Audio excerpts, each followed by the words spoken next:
Are you able to see the screen? Yes, sir. Fine. I'll just zoom in. Okay. So please give your attendance with roll number. Okay. Just type in your attendance. Okay. So yesterday we discussed about DC circuit problem. Okay, and all those problems were from Ohm's law topic. Okay. So today let us consider a topic called Kirchhoffs laws. Okay. So let's consider Kirchhoffs laws.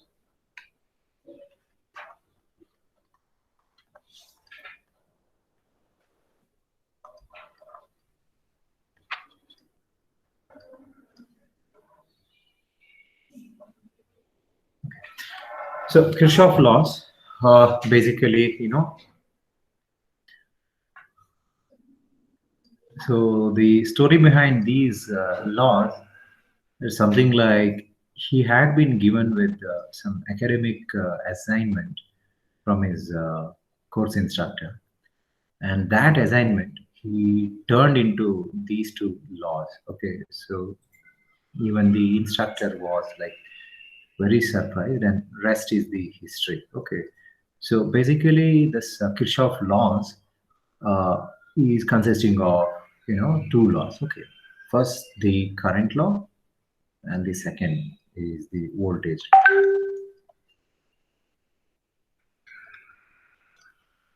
law. Okay, especially this voltage law. Okay, this voltage law was, you could say that it's a kind of derivative of your law of conservation of energy. Okay, so from that it is being derived the Kirchhoff's voltage law. Similarly, the Kirchhoff's current law is being derived from the law of conservation of charge. Okay, so popularly the current law is called as Kirchhoff's current law, and the voltage law is called as Kirchhoff's voltage law. So in day-to-day life, we would say KCL and KVL. Okay, so that's the brief history of how this law was found basically. Okay, fine. Now let us look at the Kirchhoff's current law. Okay,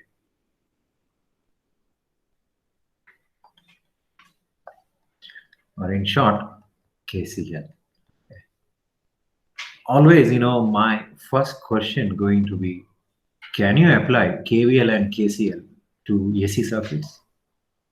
Because while handling Ohm's law, I had asked you this question, right? Can you apply Ohm's law to AC circuits? Okay. And every now and then in the quiz, somewhere I ask one or two repeated questions. For example, what's the frequency of AA battery? Okay. Still, few of you are giving me 30 cycles, 50 cycles per second, etc. So that I will continue until everyone will give me 0 hertz frequency. Okay. Similarly, about Ohm's law and Kirchhoff laws. For few of you, you may consider it as boring. Why is he asking repeated stuff? Okay.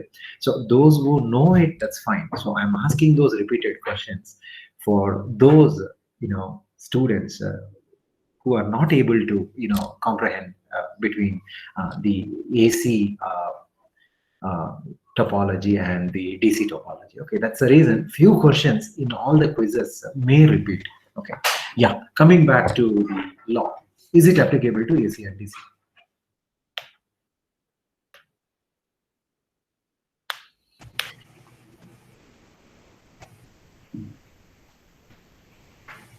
So my intuition says that it cannot be applied, but then I'm not sure about it, sir.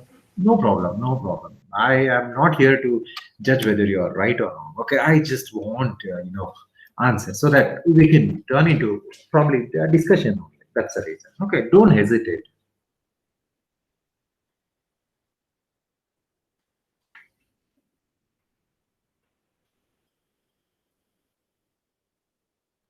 It is applicable to both AC circuits as well as DC circuits. DC circuits, no worries because the response of the voltage waveform as well as the current waveform remains constant at any given interval of time, right? Whatever may be the time instant, the magnitude of voltage and current remains the same for DC electricity. On the other hand, in case of AC electricity, okay, while applying, let's say, Ohm's law or while applying, let's say, Kirchhoff laws, we will not consider instantaneous current. Okay, instantaneous current in the sense,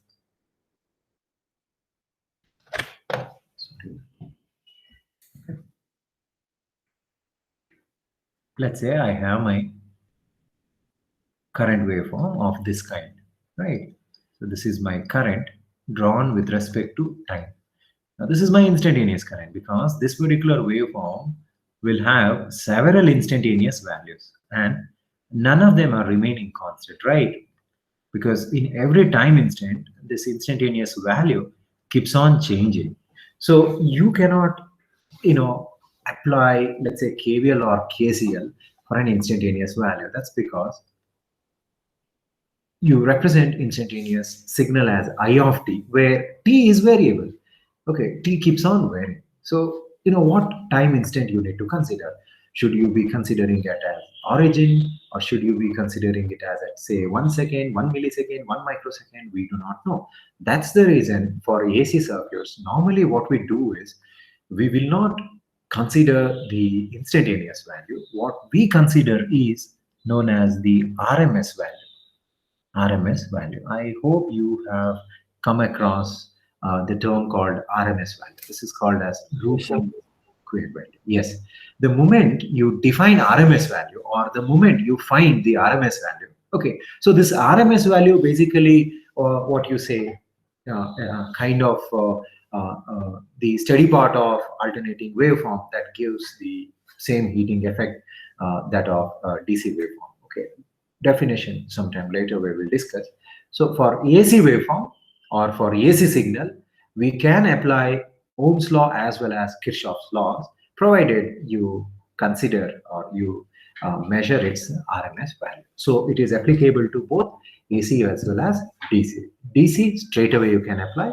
AC, it is preferable that you find out the RMS value first and then you apply the Kirchhoff's or Kirchhoff's current law or voltage law. Okay, fine. Just erase this because we are talking about DC circuit. So I will not show you this AC waveform here. Fine then. So first let us consider Kirchhoff's current law. Okay, what does it states, the current law? Okay. So the Kirchhoff's current law states that at any instant of time, the algebraic sum of currents meeting at a node is equal to 0. So at any instant of time, the algebraic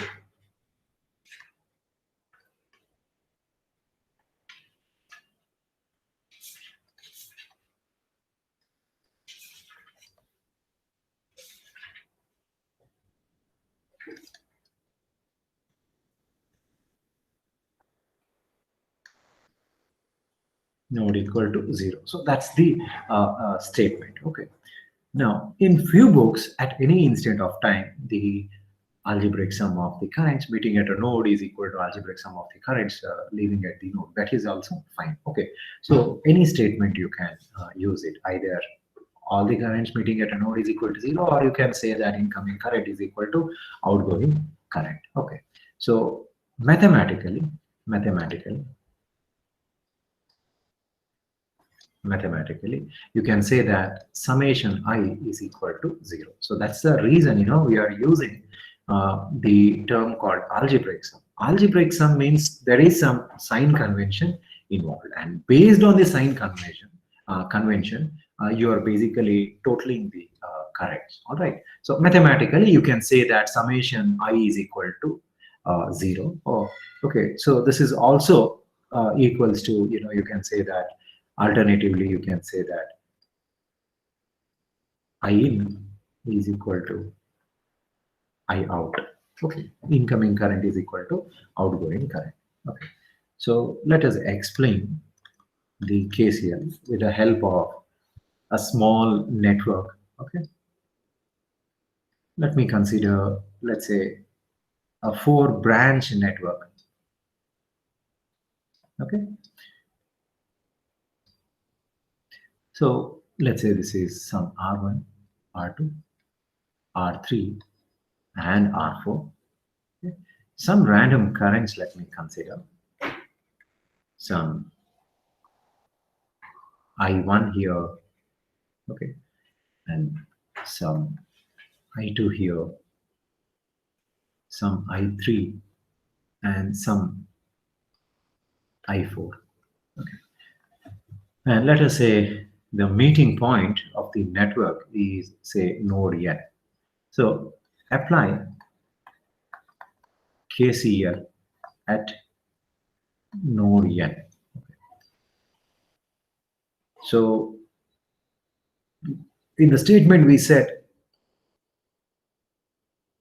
the currents meeting at a node is equal to 0. Okay, but if we look at the current direction, there are some away going currents and there are some incoming currents. So since there are two directions of current, what we have to do is we have to set the convention, okay, sign convention for these currents, because there are two directions of current, right? Some currents are incoming, some currents are outgoing. Okay, so generally what we do is incoming currents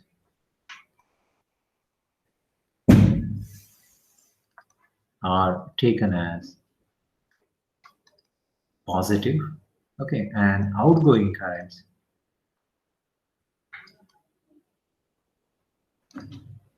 are taken as negative. Okay, were you taking the were you doing the same thing, or you were taking the other way around?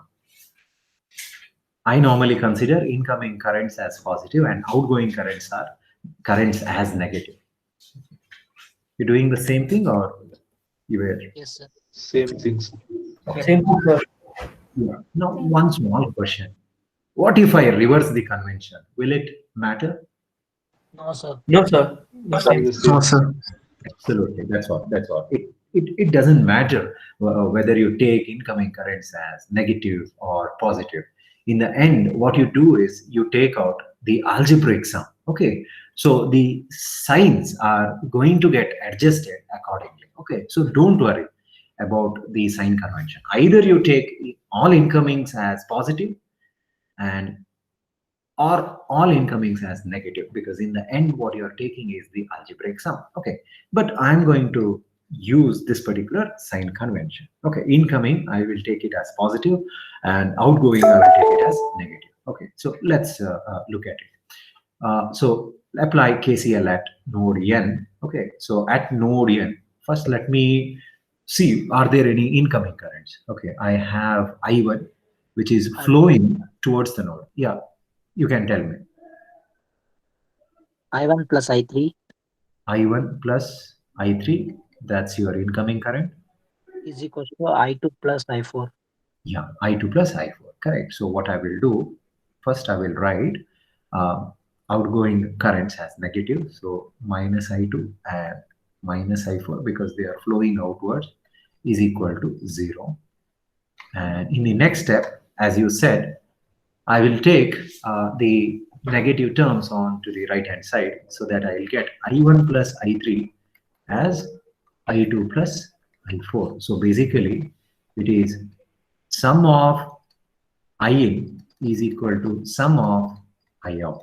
Okay, so that's my KVL. Okay, and this KVL is basically the restatement of law of conservation of charge, in the sense you cannot accumulate the charge at a particular point. The charges will flow through if there are any paths provided for the flow of charge. Okay, similarly, the current you cannot accumulate at a junction. Okay, if there is any path for the flow of current, the current will flow. Okay, so that's how the KCL is understood.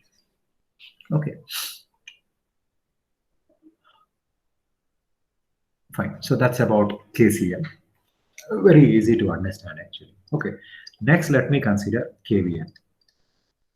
Okay, normally what happens is that when I apply KVL, I'll have some trouble. Okay, because KVL convention slightly changes. I do not know how do I say, state to state or probably teacher to teacher. That's the reason I'm saying this statement. Okay, teacher to teacher, it varies the KVL convention. Nevertheless, we will discuss first, and then let us see whether what convention I'm using is it conflicting with the convention what you are using. Okay, right. Now, first of all, let us consider the statement of KVL. Can anyone tell me the statement? What does it states? So the sum of potential drops in a loop is always equal to 0, sir. Okay. Okay. So sum of potential drops. So when you say potential drops, probably you are including the EMFs also, right? Yes, sir. Right. Fine. That's a correct statement. Okay. Are there any other statements? Again, even this KVL can be stated in 2-3 different ways. Okay. Few books says few books give X statement, few books give Y statement. Okay. The summary is that the total potential, okay, total potential across a closed circuit is equal to 0. So when we say potentials, okay, it could be the potential drop across the passive elements or the EMF connected in that particular circuit. Okay, so Kirchhoffs voltage law can be stated something like at any instant of time. Okay, why I'm saying at any instant of time? Because I'm including AC circuits also in my statement. Okay, even if you miss out at any instant of time, don't worry, you will be getting the full marks. Okay, so at any instant of time, the algebraic sum of branch voltages around a closed loop is 0. The algebraic sum of branch voltages. Why I'm taking branch voltage? Because when I say branch voltage, the voltage could be the EMF or the voltage could be the potential drop. Okay, so let me write it. At any instant of time,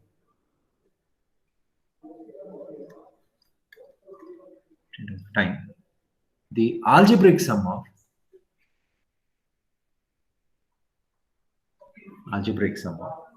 branch voltages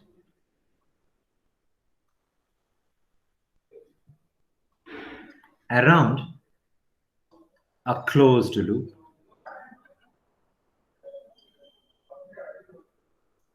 in an electric circuit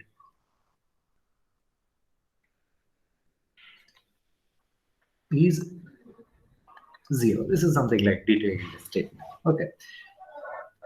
I have also seen, few statements, something like algebraic sum of potential drops and EMFs is equal to 0. Even that is fine. Okay. So I can also say that algebraic sum of EMFs and potential drops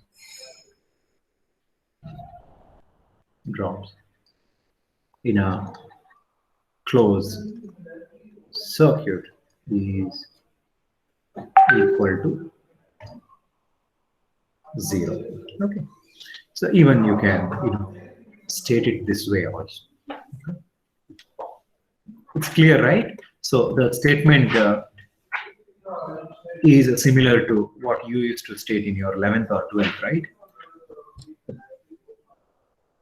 Because if there are any exceptions, I can clear it off. If there are no reservations, I think I can go ahead. Can I continue? Yes, sir. Yes, sir. So that's my statement. So mathematically,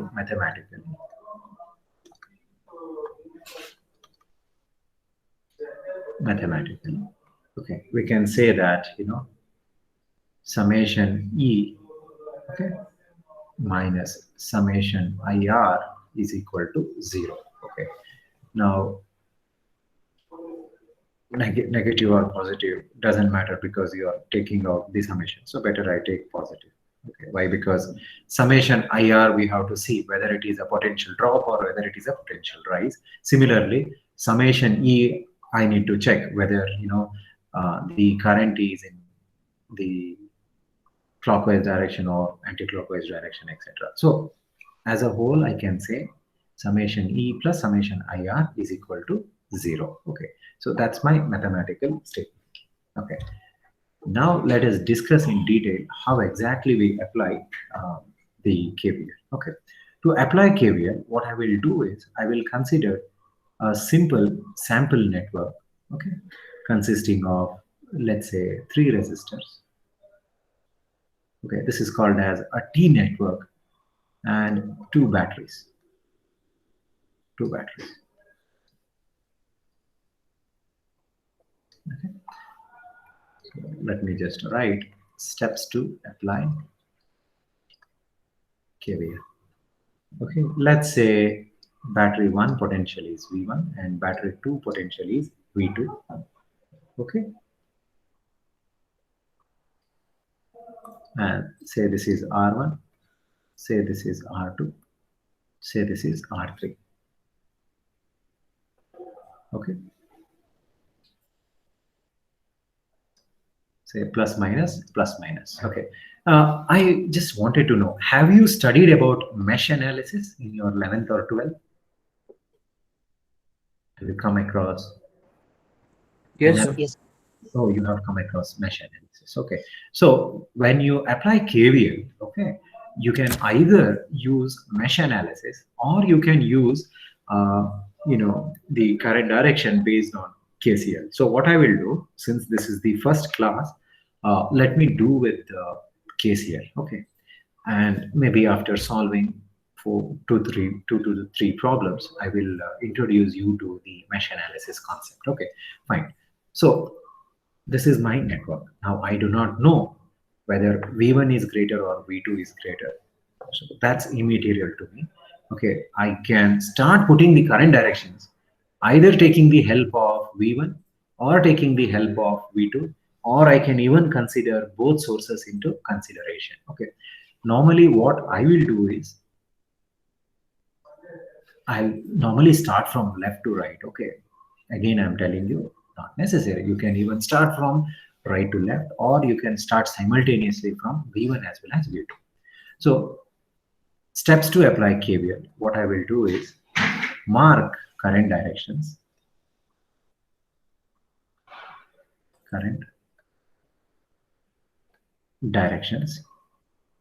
using, okay, here I will write either KCL or mesh analysis.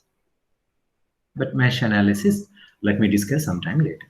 So I'll apply KCL. Okay, so each step will be given with different color so that you will be able to follow.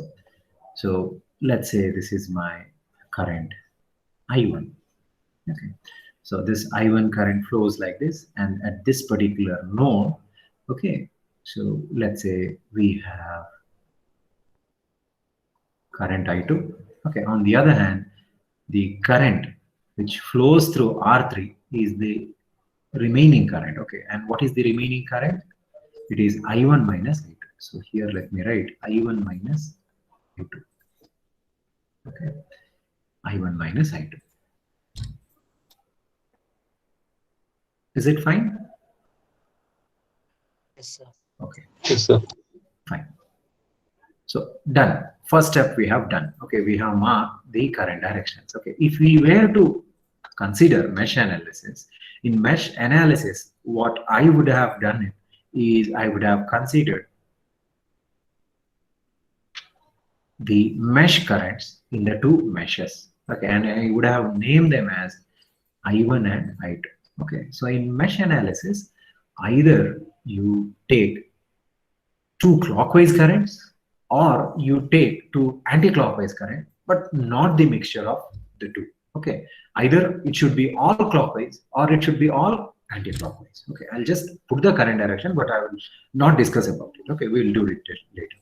Fine. Next, let's go to step 2. Okay, since this is the introductory class, what I will do in step 2, okay, what I will do is name the nodes. I will write. Okay, name the nodes. Okay, so once you get the grip on KVL, you can actually skip step 2. All right, so name the nodes. So what I will do, I will start naming the nodes so that I can call my mesh with some alphabets. Okay, so let's say this is my node A. I'll change the color.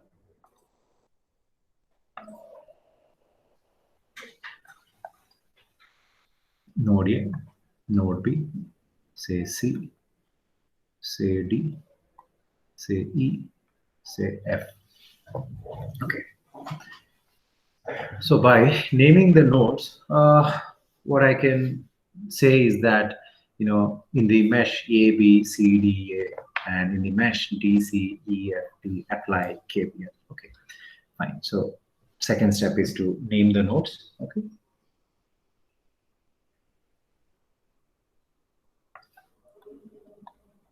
Third step is to apply KVL. Apply basically KVL. Okay. Now, while applying KVL, okay, you will have to start collecting the battery potentials as well as the voltage drops across the resistances. Okay. Now, first let me talk about the battery. Okay, let's say I have a battery of this kind. Okay, say positive and negative. Okay, and let's say I am applying the KVL. Okay, in this clockwise direction. So my battery polarity is something like this. Okay, upper side is positive and lower side is negative. Let's say EMF is some E volts. Okay, and I am applying KVL in the clockwise direction. Okay, so what should I be taking the battery potential as? Should I be taking it as positive or should I be taking it as negative? Positive, sir. Positive. Okay, so everyone have taken it as positive, right, in your previous classes? So it's negative, sir. Okay, that's what. So again, it's an algebraic sum. Okay, so most of them will take it as positive. Few of them will take it as negative. So no issues. Okay, but the problem is, being as a course instructor, I have to take one decision, right? I cannot write two separate equations because I'm going to confuse a lot. Okay, now those who are taking it as negative, you take it as negative, because if you are confident about your way of applying KVL, go ahead with it. Okay, but in the class I have to discuss only one method. So normally what I will do, whenever the battery is getting traced from negative terminal to positive terminal, I would consider it as potential rise. Okay, negative terminal to positive terminal battery tracing is considered as positive. Okay, so I will consider the EMF as positive. Okay, on the other hand, okay, let's say I encounter this scenario in my circuit. Okay. So the battery is connected in this manner. Okay, on the other hand, my tracing is in, say, clockwise direction. I'm applying KVL in the clockwise direction. Okay, now if this is the case, what happens is that in this case the battery is getting traced from positive to negative terminal. Okay, positive to negative terminal. So if that is the circuit scenario, I will take the EMF E as negative. Okay. So especially this EMF convention, okay, minus to plus, okay, is taken as positive. So this particular convention, okay, it is being practiced from the BC. Okay, the ancient Greeks, okay, basically invented this convention. Okay, any matter that flows from lower potential to higher potential. Remember one thing here: the potential doesn't mean that electric potential. Okay, the capability I'm talking about. Okay, anything that goes in an upward trend considered as positive sign, or anything that goes in downward trend that is considered as negative. Say for example, okay, I'm just giving you the history behind this. Okay, say example, say you have some X student and you have some Y student. Okay, and this is their say scoring trend. Okay, say this is first sem, second sem, third sem, fourth sem, fifth sem. Okay, let's say X student has done fantastic in the first two semesters. Okay, 90 and then some 89 he has scored. Okay, and then 60 and then 55 and then 50, something like that he has scored.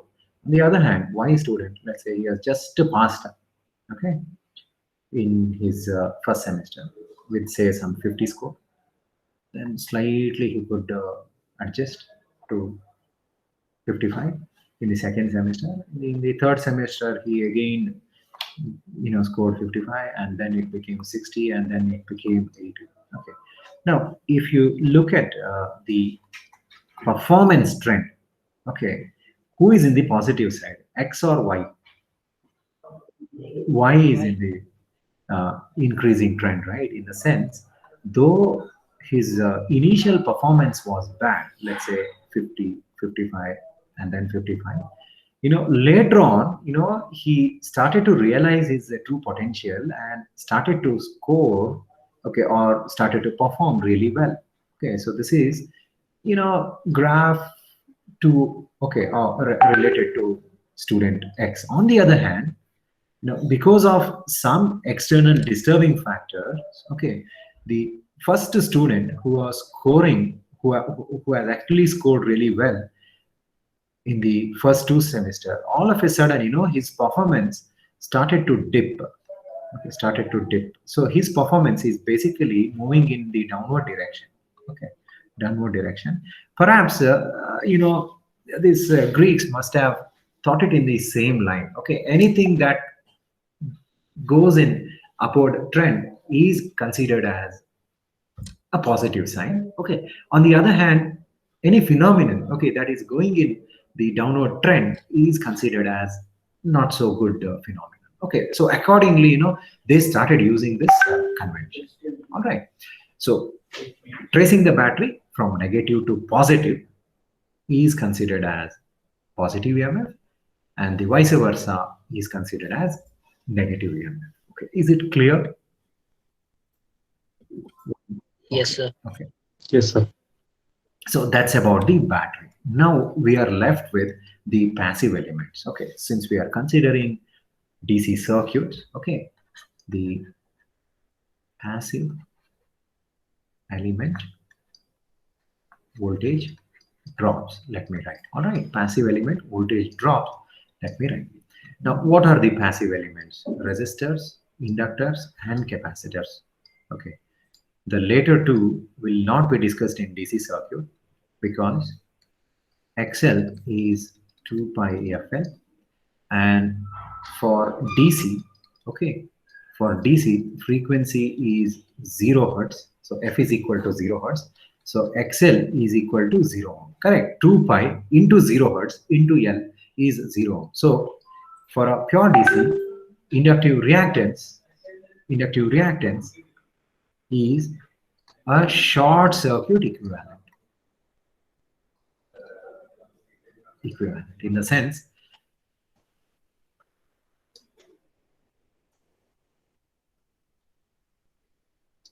let's say I have this circuit, and let's say I am passing a pure DC of 2 amperes. Okay, The equivalent circuit for this particular, branch is something like this. Okay, it is consisting only resistance that is because the reactance is 0 ohm. So this is called as short circuit. Short circuit. Okay, this is 0 ohm. Okay, so inductor will not appear in your DC circuit. Now let's see the capacitor. What happens to capacitor? Let's say I have a circuit of this kind, some resistance and some capacitive reactance is involved. Okay, so capacitive reactance XC, you know that it is inversely proportional to frequency, right? Reactance of the capacitor is inversely proportional to frequency. So when your DC frequency is 0 hertz, what happens to capacitive reactance? Infinity. Infinity ohms, right? So what do you mean by infinity ohms? No current flowing. Absolutely, zero current flow. Okay. So you can replace the capacitor as what element? Open circuit element. Okay. So zero current means capacitor behaves like an open circuit element. Open circuit element. So due to that reason, the equivalent circuit of this original network, gets reduced to this form. Okay, there is no capacitance because it gives infinite reactance and there's no current flow. If there is no current flow, then what's the point in keeping those loose wires? Better you remove it off. So that's the reason, whenever we discuss about DC circuits, you will have always the resistors, and therefore the potential drop, basically the resistive drop in case of DC circuits. Okay, fine. Now, sign convention. Sign convention for resistive drops. Resistive voltage. Okay, I'll write resistive voltage because in the future I may use resistive drop or resistive voltage rise. That's the reason. Let me use it as resistive voltage. What is the sign convention that is being used to denote the potential across the resistor? Okay. Now, let's say, for example, I have a resistor of R ohms. Okay. And the actual current flow, okay, through the resistor is, let's say, I ohms, which is flowing from left to right direction. Okay, so let's say I is the actual current flow. Actual current flow. Okay. And while applying KVL, let's say I have applied in clock, CWD stands for clockwise direction. Okay, the actual current is I, and which is flowing from left to right, and my KVL, okay, let's say I have applied in clockwise direction. Okay, now what is happening over here?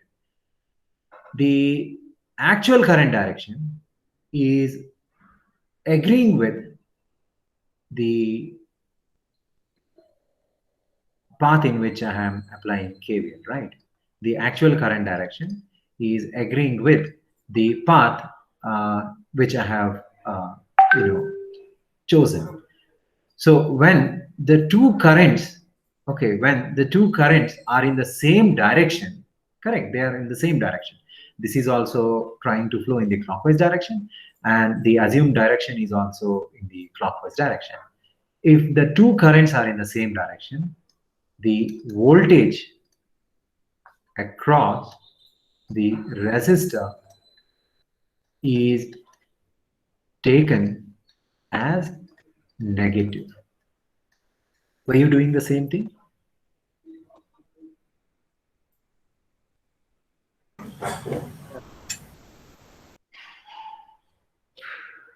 Yes, sir.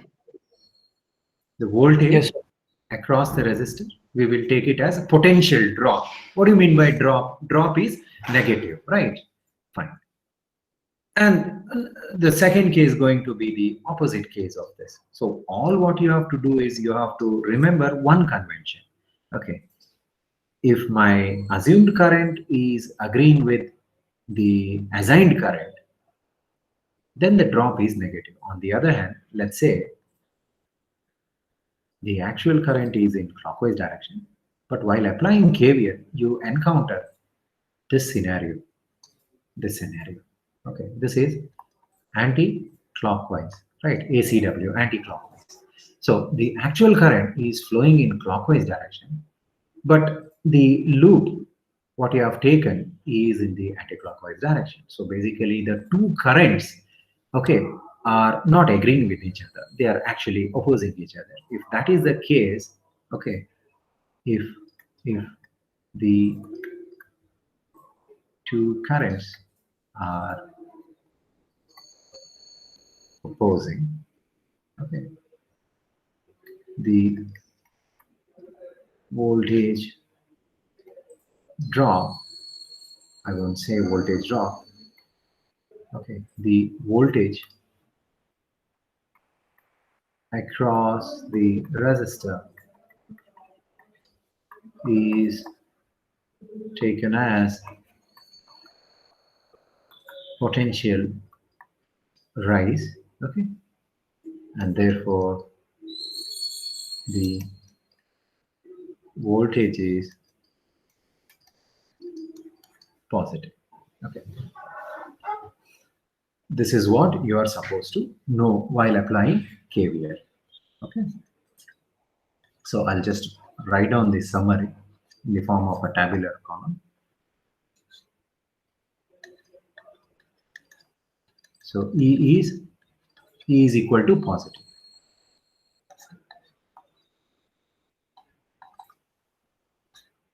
Okay, then E is equal to negative.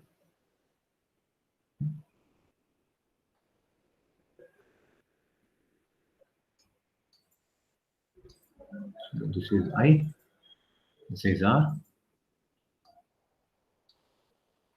and say this is my assumed current direction. So both are in the same direction. So IR is equal to negative. On the other hand, say this is what the actual current flows, and this is how the KVL is applied. So they are opposing each other, or the directions are opposite. So IR is equal to positive. Okay. So here voltage is negative, and here voltage is positive. Okay. So this is what you are supposed to know, okay, to apply KVL. Okay, if you know these 4 points, clearly, you can solve any given KVL network. Okay, all what you have to do is the addition of resistances. That's the only thing you have to take care of. Okay, so well, just tell me whether you have understood or not what I'm trying to convey. Okay. If let's say you have used a different convention, okay, I would rather ask you to, you call me up, okay, I can get into a call and I can clear your doubts, okay. If at all, you have been following the same convention in your pre-university, well and good, we can use the same convention and we can start solving the problems as well. Okay, I'll just take a pause to listen about your queries. Is it understood? Don't hesitate. You can tell me if you haven't understood. Understood, sir. Understood, right? Okay. So now let us apply the KVL. Okay. You have copied the network, no? Because the network what I have drawn is long gone. It's where? Okay, somewhere over here. So I cannot even look at the network while applying the KVL. Okay. So what I will do, okay, what is my network? A, B, C, D, A. Okay. So let's apply the KVL now. So apply KVL in the loop A, B, C, DA, right? DA. So basically, it's a closed path. Closed path. And basically, how are you tracing the network? In which direction you are tracing the network? Clockwise or anti-clockwise? Clockwise. Clockwise, right? Correct. Quickly, let me write it down.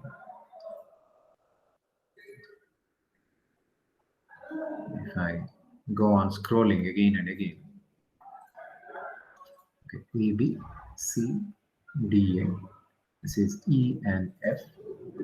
R1, R2, R3, I1, I2, and this is I1 minus I2, plus minus, V1, V2. Okay, so basically I'm applying KVL in the loop ABCDA. That means to say clockwise direction. Clockwise direction. Okay. So let's start. So first let us go from A to B. Okay. So A to B, when I move, what do I get? I get a battery. And how the battery is traced? When I move from A to B, it is traced from negative terminal to positive terminal. Hence, the EMF is taken as plus V1. Okay, done? Yes, sir. Now, let us move from node B to C. So, let me move from node B to C. So, what element do I have between B and C? I have my resistor. Okay, so the current what I have marked, I1, okay, is moving from node B to C. And the direction in which I am applying KVL is also from node B to C, right? So basically, I1 and the assumed direction, it is in the same direction. Therefore, the potential across the resistor R1 is taken as minus or plus? Minus I1 R1. Minus I1 R1, right? Okay, see, this case we are talking about. This is my I and this is my direction. So both are in the same direction, hence it is considered as a drop. Done? Okay. Next, Minus I2 let's R2. go from exactly C to D. So same thing, I am going in the downward direction. The current I2 is also flowing in the downward direction. So this becomes minus I2 R2. Okay, and then D to A, no elements. So that's it. That is equal to 0. That is equal to 0. Okay. Or you can take this as V1 is equal to I1 R1 plus I2 R2. Okay, so this is your first equation. Okay. Now let us apply KVL to loop DC EFD. D. Okay, closed path only, basically in clockwise direction I am applying. Okay, fine. So first equation you have obtained, right, of this form. Okay. So let us apply KVL in the loop DCEFD. So let me start from node D to C. Okay. So when I move from D to C, okay, let's say my movement is this way, right? Orange color shows my movement. I'm moving from D to C. Okay, that my direction is upwards. Okay, but the actual current flows in the downward direction. So the direction, is it agreeing or it is not agreeing? It is not agreeing, right? So that is this particular case. I am going in one direction and the actual current flows in the opposite direction. So if that is your circuit scenario, the corresponding drop is taken as Positive. positive, right? That is assumed as potential rise. Okay, so that becomes plus I2 R2. Okay. And then let me move from C to E. minus Exactly. So both are in the same direction, left to right, and this is also left to right. So it is minus I1 minus I1 into R3. Okay. And then finally the battery tracing. Okay. So I am moving from E to F, that is top to bottom. So the battery is getting traced in the opposite direction, right? The battery is getting traced from plus terminal to minus terminal. Hence, the potential is taken as negative V2 is equal to 0. Okay. Or you can say V2 is equal to I2R2 minus I1R3 plus I2R3. Okay. Or V2 is equal to minus I1R3, okay, plus I2 times R2 plus R3. Okay. So this is your second equation. Okay. So you have two simultaneous equations. Okay. So solving the equations 1 and 2, okay, gives the current values I1, I2, okay, as well as I3, which is basically I1 minus I2. I1 minus I2. Okay, so this is how we applied KVL.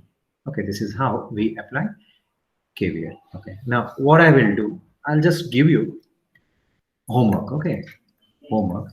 In the meantime, you can enter your attendance in the chat box if at all you haven't entered. You try to apply KVL to this particular network. Okay, and get it checked from me. Just write the equations. Okay, just write the equation. You don't have to do anything here. Just write the equations.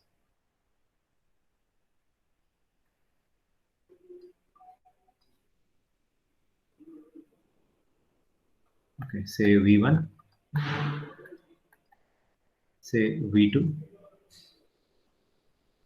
say V3, say V4. Okay, say R1, R2, R3, R4, R5,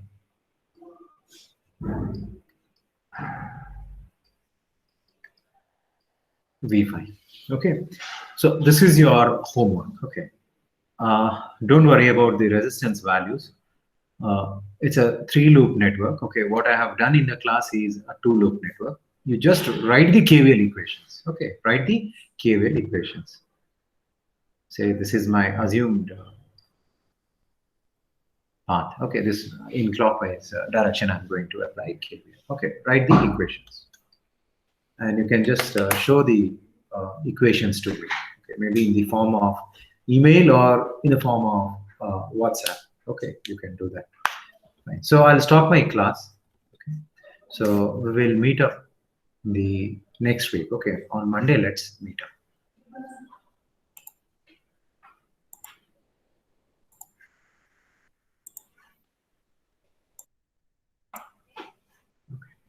Did you understand the KVL?